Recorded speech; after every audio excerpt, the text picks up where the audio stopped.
Who is going to be moving during the trade deadline? How is the draft class of 2024 doing? And we go around the diamond in a wild story in this week's Turning Back the Clock. Today on the winning season with Seth G. I'm your host, Seth Gallion, and let's get right in because there's a lot going on in the world of baseball today. Very baseball-centric episode. World Cup obviously is over with, so probably going to have a few episodes here where it's really only baseball, which of course is my favorite thing to certainly talk about. So I want to start with the trade deadline today, and there's a few things that I think are really important. And so I want to start first with some of the names that you're hearing and some potential places for them. So let's just start with the big one, which is Tarek Skubal. Skubal's an interesting situation because he's certainly the biggest name that I think everyone agrees is probably available. Now, I think there's obviously some real challenges here. I think the first one would be that the Detroit Tigers are going to want a whole lot for Tarek Skubal. But I think what's really interesting is they don't really have any leverage. Everybody, I think, is well aware that they've not been able to come to any type of extension with him, and I don't think there's any intention from either side at this point to. So how much leverage do the Tigers really have, for a player that every team would want, but, people know that, hey, I can always just wait till this offseason if I want to. So, and certainly I would think the Tigers would want to really cash in on Tarek Skubal, but unfortunately, and this happens sometimes with players, I just don't think they have a lot of leverage. I also think that there's a lot pending on what Skubal does or doesn't do, and like what is the cost. I don't know that in sports that anything like this necessarily sets the market at a trade deadline, but I do think there's probably some waiting around to see what happens with Tarek Skubal. Now, I think there's a few scenarios where if teams can convince Skubal to sign, call it a 3 or 5 year extension, well then certainly you may see him more willing to, or you may see that team more willing to pay a much higher price for Skubal. But again, there's a lot of questions to be answered there. Do I think at the end of the day Tarek Skubal gets traded? I think he does, if nothing else, because the Tigers don't have, if the Tigers keep him, they understand that they're going to get nothing for him. Now, with that being said, the Tigers certainly are in a position to make the playoffs, and they're definitely in contention. So, do you keep him and just see where the season goes? But again, you have to understand that you're going to walk away with nothing then from a player that certainly if you can't keep on your team, you'd want to cash in on. So I think the Tarek Skubal thing's interesting. I think there's some teams out there that you hear. Certainly, I keep hearing, the Braves, but I definitely don't see the Braves doing any type of rental with Tarek Skubal. I think if there's some kind of agreement that they can sign, a call it 3 to 5 year deal, they might think about it. But I think the other team that you hear a lot about, I'd say that, but the Dodgers for sure. And I read this week somebody said if the Dodgers get Tarek Skubal, the owners have to lock the players out next year.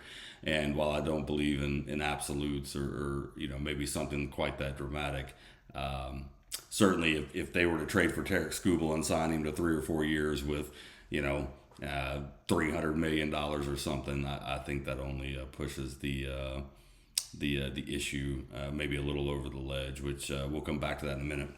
I think another real interesting name that's on the trade block's Mason Miller. For anybody that's looking to help on the back end of their bullpen, guy's got 27 saves. His ERA is less than 1, and certainly I think the Padres would be willing to move him. And there's a lot of teams out there that would certainly be interested in his services. And then I think the other, you hear a lot about the catching position, and I think there's a lot of people that need help. And so I think for me, Hunter Goodman is probably the first person that comes to mind. Guy's having a great season in Colorado. Let's be honest, that team's not going anywhere, and they're not going anywhere anytime soon. He's hit 31 homers. He's driven in 60s, hitting 260. Definitely would expect Hunter Goodman to be traded, and I think that certainly the Rockies can use prospects and draft picks that they would probably be looking for in return for him. And then another interesting name that's come up this week is Adley Rutschman in Baltimore. An interesting story. He came into the league. He was certainly I would say was very highly touted and really got off to a great start. I think we know a lot more about Rutschman today, and I think really solid player, solid catcher. He's hitting 251. He's hit 8 homers. He's driven in 47, 48. I mean, I think you'd certainly offensively like to see him maybe take a step forward, but certainly a really good viable catcher. And I think he's somebody else that would move. I think the other name that came up, which is going to kind of lead into one of the other points I definitely want to make about the trade deadline, until he got hurt, there was talk about Shea Langoliers. So in baseball this year at the trade deadline, there are some names that are just being thrown around that really I find to be head scratchers. And I always wonder, are they being thrown around just because it's trying to make leverage or, but I think about the A's and Shea Langoliers, and let's assume he doesn't get hurt for a minute. If you're the A's, why would you trade him? He's really become one of the premier catchers in all of baseball. He's young. You're moving into a new city, a new stadium. What sense does that make? The A's have got a good young core. He's a huge part of that. And so when I even first heard his name, even before he got hurt, I was just like, well, why in the world would you do that if you're the A's? That doesn't make any sense. And so what that leads me to is there's other names that are being talked about out there that I just scratch my head about and just think again, like, surely that's not true. And I'm going to bring up one in C.J. Abrams. Again, you're the Washington Nationals. You have an incredible offense. I get you need some pitching help. Would they really consider trading C.J. Abrams? I mean, that's crazy to me. I can't imagine that that's a player that they would really be willing to trade. And certainly I understand, you would get a whole lot back for him. But I just keep hearing names like that thrown around that makes me really shake my head because I can't understand why an organization would decide to make a decision like that. I find that to be very, very confusing at a minimum around players. So I would be shocked if a C.J. Abrams actually gets moved. Crazy things happen at the trade deadline. It's possible. But again, I just don't know how that makes any sense for the Washington Nationals. I don't know how they sit down and look at their team and look at, call it their future over the next 5 years and think the best decision that they can make for the organization is to trade a C.J. Abrams. I just think that's kind of crazy. So lastly is, I think the question also, is this going to be an active trade season? And I've gone back and forth on this a little bit, but I think the reality is probably not. And I think there's really three reasons for that. Number one, almost every team in baseball is still in contention for the playoffs. The American League is extremely mediocre. Almost everyone in the American League is still right in the hunt for a wild card spot at the least. There's only maybe 4 or 5 teams. Sure, the Mets are going to sell. I definitely would expect players to get moved from the Mets. Does a guy like Scooble go because the Tigers don't want to get nothing for him? Probably. But the reality is that I just don't think it's going to be a very active season. There's going to be a lot of talk. I think we'll see a flurry of smaller moves, right at the deadline, maybe some bullpen help, maybe a backup here or there. But I really don't feel like there's going to be a crazy trading season, number one, because a lot of teams are still in it. Number two, I think the asking price because of that is going to put teams off. So when you think about teams that are still kind of in contention, they're right on that borderline of sellers and buyers. Well, if they're going to sell, they're going to want a lot for it, right? So I think when you start thinking about it from that perspective, I think you start wondering, is the price going to be too high? Are teams really going to be willing to pay that? And then I think the third thing that's sitting underneath the surface, and I think this is also interesting because I think depending on the team, this goes both ways. The whole uncertainty around the labor situation in next year. So if you operate like the Los Angeles Dodgers, you want to go get Tarek Skubal right now and sign him to 4 years and $400 million because you're not restricted to doing that. And I think you have to assume that starting whatever the next season is, there's going to be some restrictions around things like that, or at least some limits to it. And of course, if you do it now, they're going to get grandfathered in. But the Dodgers are by far the far exception. And so I think that economic uncertainty about the future is going to play in with some of these GMs as well. And I do not expect it to be overly active. So by the time next week's show comes around, we will know a lot more. There'll be a lot more moves that are probably made. So really looking forward to it. Oh, and then one other comment about the Curtis Mead trade for Connolly Early to Boston. That's also kind of an interesting thing, and you wonder how GMs play in where, the Red Sox get a much needed bat, and I believe in his very first game he gets hit in the hand and breaks a hand, and now he's out. So when those things happen, you got to figure there's some impact to a GM here or there. So more to come on the trade deadline, but certainly that's heating up. It's the big talking point, but I'm just not so sure we're going to see a lot of trades. All right. Well, I was taking a look back at the 2024 draft class, and this, for me, there's two things that come with this, and I think both of them are certainly find them intriguing and maybe some thought provoking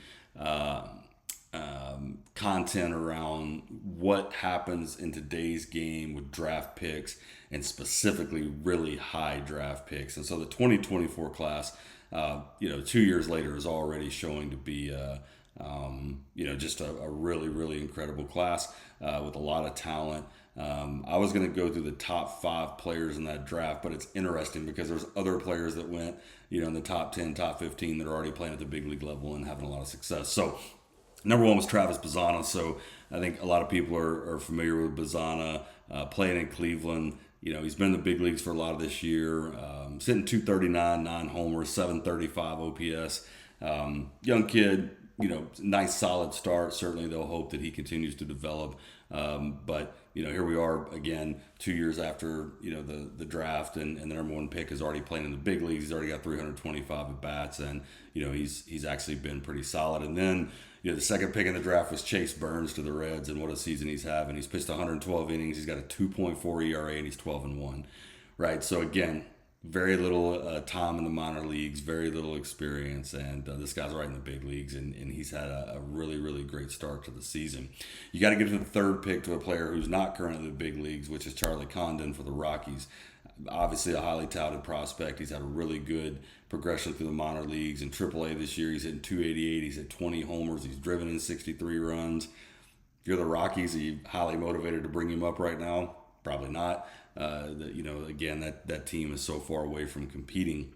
The one call out about Charlie Condon is he has struck out 100 times this year and only 55 walks. So certainly you want to see him cut down that strikeout rate. The power numbers look good. He's hitting for a good average. But I think as he progresses, getting into the big leagues, and certainly you'd want to see that come down. And then the next pick was Nick Kurtz, who I hope if you're listening to this, you probably know who he is.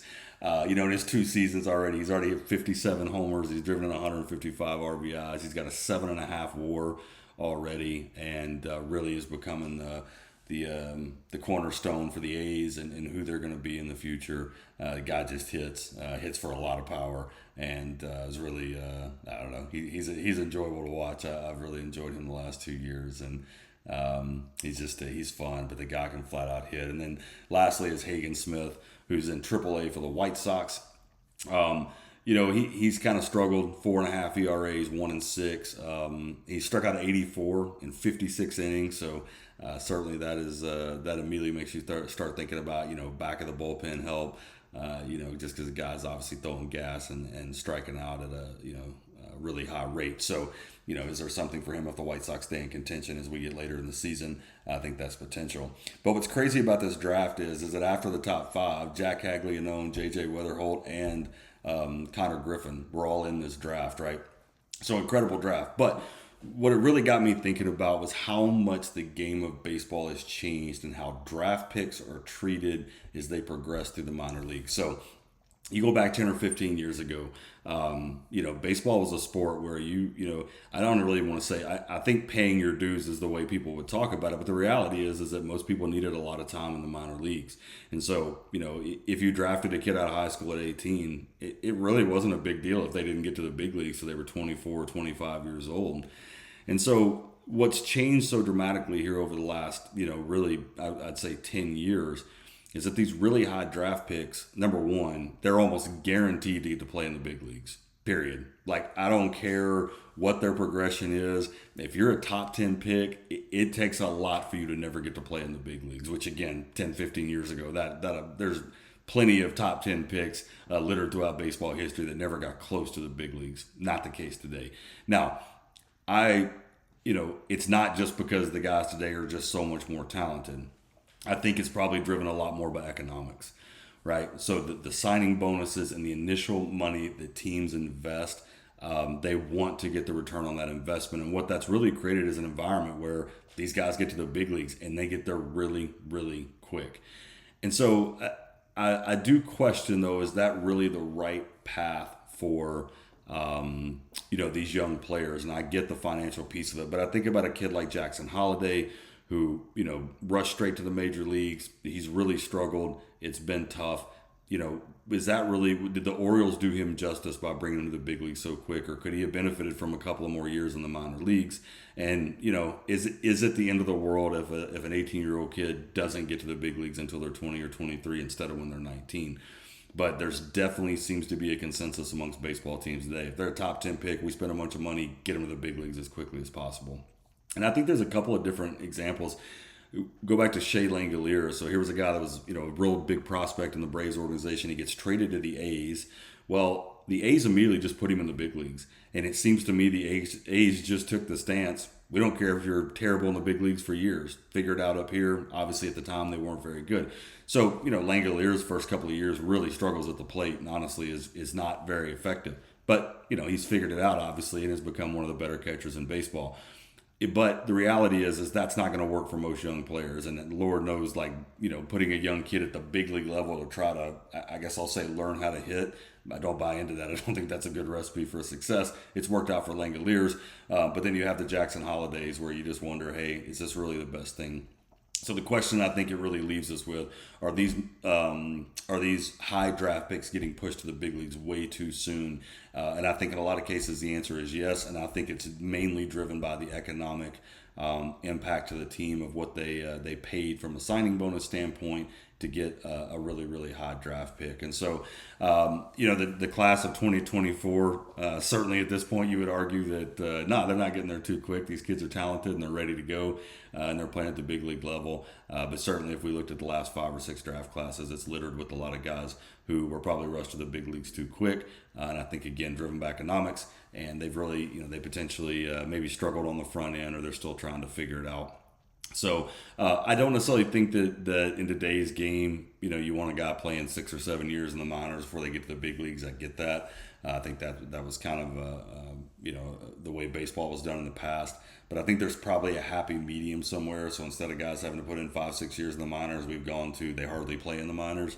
And my guess is that there's probably a really good middle ground that makes sense. Now, listen, you're occasionally going to get some kids that come along that are generational talents and they're wasting their time in the minor leagues. I get it. They're the exceptions.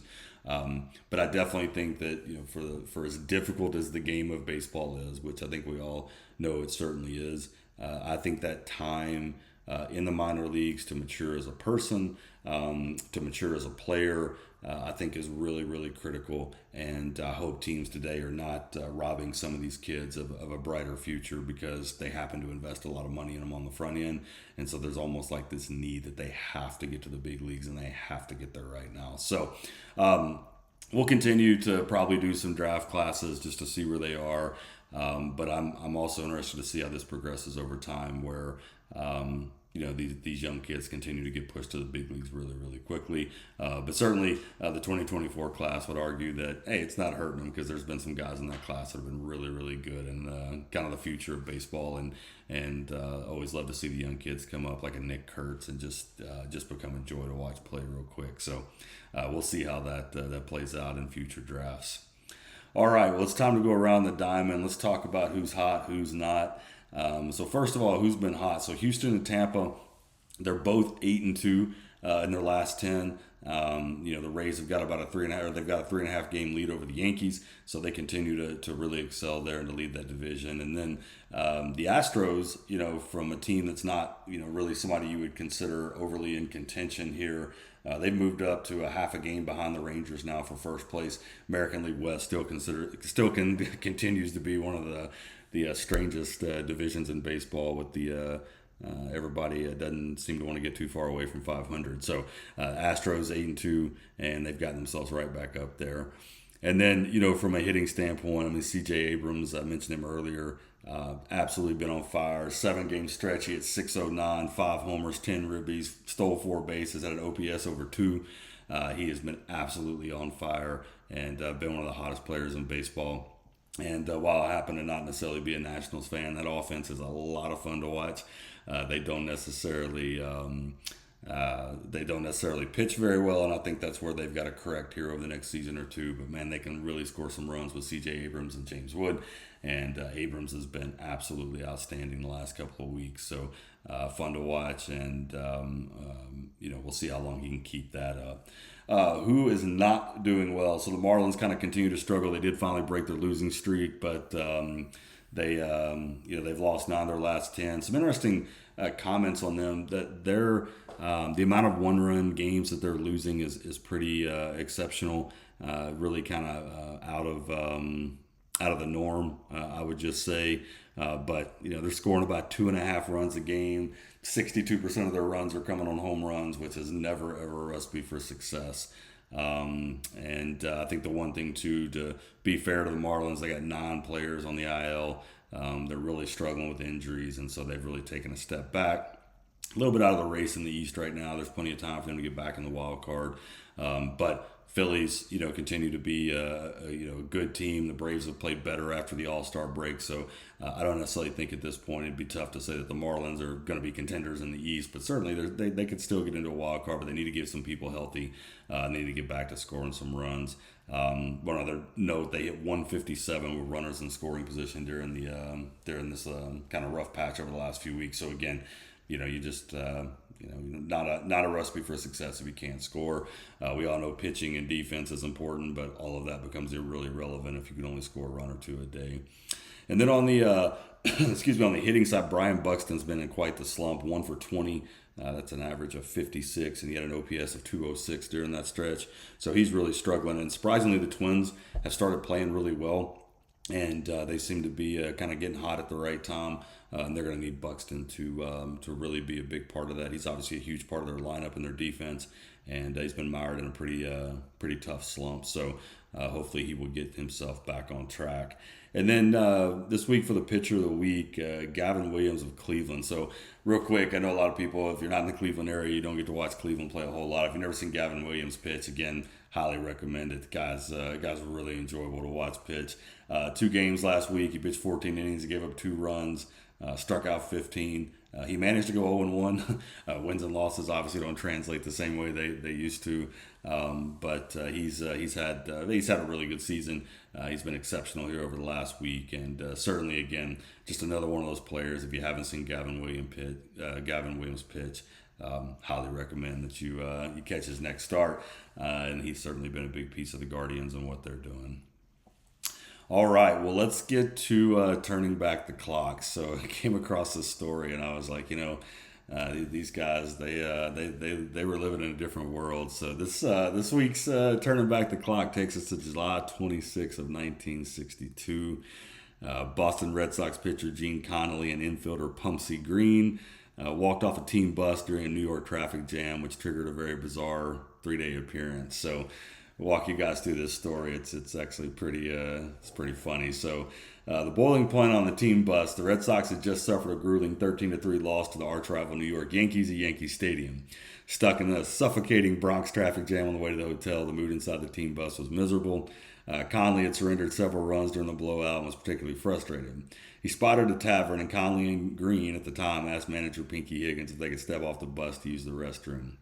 Well, Higgins agreed, but the bus unexpectedly managed to break free from traffic and drove off without him. So this is where the story gets pretty interesting. Rather than trying to catch up with the team, the 2 players decided to stay at the bar and drink. They eventually made it back to the team hotel in Manhattan, but Conley was not finished with his night out. He convinced Green to go out drinking again, and by the next morning, Green realized the severity of the situation and returned to the team. Conley, however, decided to double down on his escape and vanished completely. Conley spent the next 2 days on a massive drinking binge in New York, and on July 28th, completely on a whim, he took a cab to Idlewild Airport, which is now known as JFK Airport. He walked up to the counter and he attempted to buy a one-way ticket to Jerusalem, Israel. Because he was traveling with absolutely no luggage and no passport, airport officials refused to let him board the plane. So, the media heavily covered the search for the missing pitcher with headlines speculating about his whereabouts. Conley finally reemerged and rejoined the Red Sox on July 29th. Management fined him $1,500, which, of course, back in the day was a huge amount of money, though the team did later reduce the fine after Conley pitched a spectacular game later that week. So before I get into something that was very interesting about Gene Conley, when he was asked about why he wanted to see the Holy Land, He later joked and said because he wasn't doing any good in the United States. And then one other tidbit of I guess, historical information that I found really interesting. So Conley was a unique athlete of his era. He is the only man in sports history to win both an NBA championship with the Boston Celtics and a World Series ring with the Milwaukee Braves. And so I got to be honest, I had not ever heard of Gene Conley, and I had I'd never actually heard this story before. But doing a little research, he was a very established basketball player and baseball player, and ended up winning 2 world championships in 2 different sports. In this case, NBA and Major League. So kind of a crazy story. If you think back to last week's story about Babe Ruth punching the umpire, here you got a player going on a 3-day bender and disappearing and then trying to fly to Israel.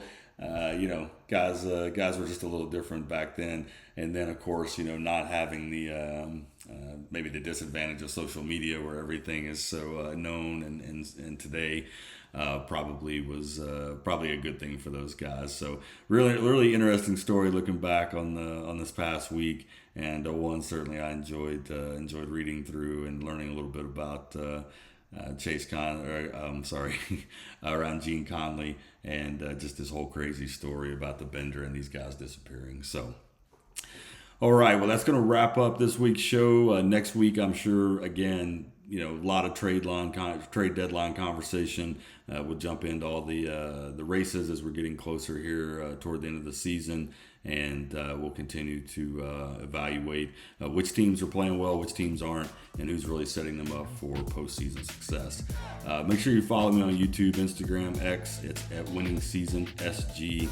And certainly you can find this on YouTube as well as Spotify and Apple Podcasts. Appreciate you guys tuning in. Look forward to next week's episode, and we'll see you all on the other side.